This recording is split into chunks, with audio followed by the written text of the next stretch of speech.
What's up, guys? Welcome to our Backlash 2020 prediction show. This is going to be the greatest pay-per-view ever, is it not? Well, because that's the greatest match ever on it. Exactly. So it's got to be the greatest pay-per-view ever. So don't make me come out of my house, walk up a few, and come up to your bed and slap you.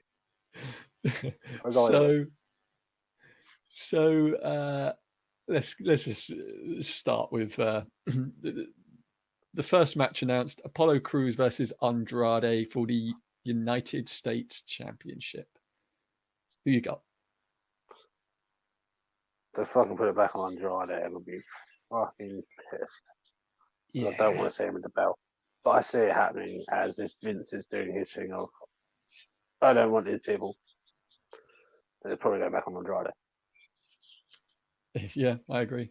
I hope not. I think it's going to be Apollo. I'm still holding out hope that they're going to follow Paul Heyman's creative, at least somewhat, for the time being. But you know what? I would have loved it. If Angel Garcia had won that match, I would have loved to see the belt on him. Same. Yeah, same. He's been a shining star. He's so charismatic. He's so great, which is a lot more than I could say for the two people in the match about being charismatic.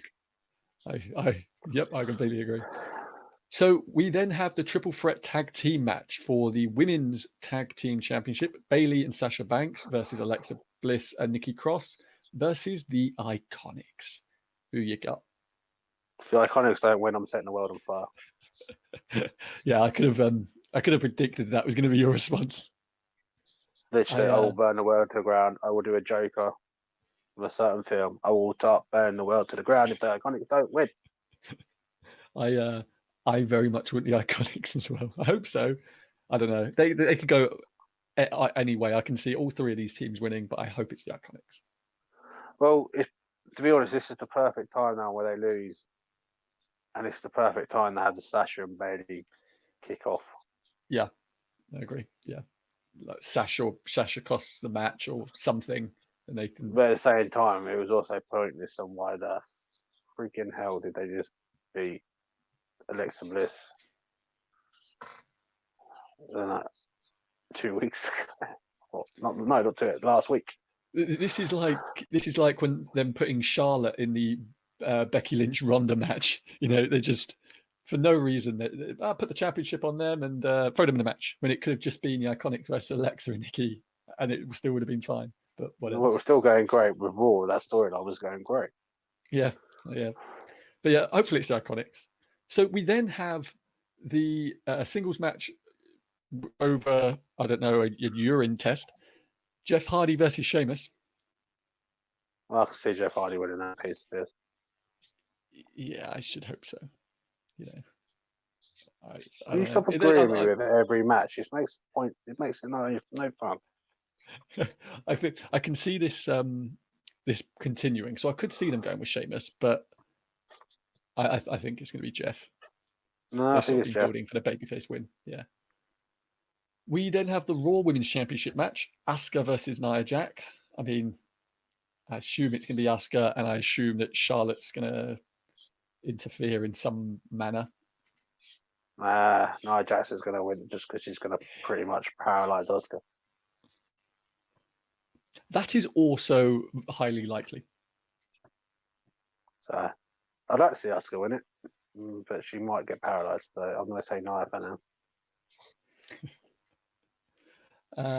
We then have the 2-on-1 handicap match for the Universal Championship: Braun Strowman versus The Miz and John Morrison.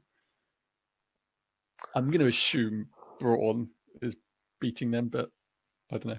If the Miz and John Morrison don't win it, that's a crime against fucking human nature. Oh, don't. I just had like a weird flashback or epiphany of. Do you remember when they split the Divas Championship literally down the middle, the Women's Championship down the middle? I just had like this weird image of the Miz and John Morrison splitting the Universal title down the middle and sharing the belt. I don't see that. What I can see is what happened with the Miz and when he had his stuntman. Yeah. So Because at the end of the day, with that storyline, it could break out into a bigger thing between those two eventually turning on one another. they don't, they don't want to share the belt. So, but yeah, the truth, I'd like to see Miz and John Morrison win it. Likelihood Braun winning it, but I'd like to see them win it some game with those two. I wonder if this is going to be their starting shot for breaking up Miz and Morrison here. Like, this is the match which may break them up. I don't know. Well, I think it already started when it came to John Morrison putting the green goo in the wrong place last week. yeah. The Miz is getting annoyed with the fact that he can't even drop some slime on someone properly. We then have a singles match for the WWE Championship. Drew McIntyre versus Bobby Lashley. I'm looking forward to this, actually.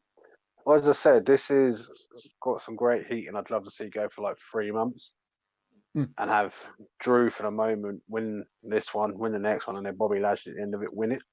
Because I think the Bobby Lashley we have at the moment with MVP could dominate WWE like he did TNA for a good solid year or plus being a champion. And the good thing with this one, this for like former MMA personally, so be there.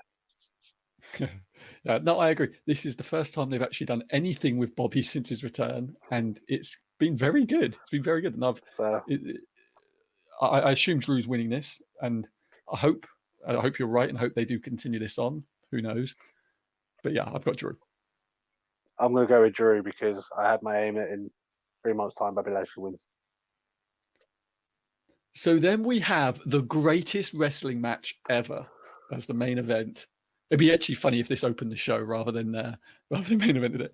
It would be the greatest wrestling match ever. I mean, come on, I can't wait. It's going to be a 10-star classic.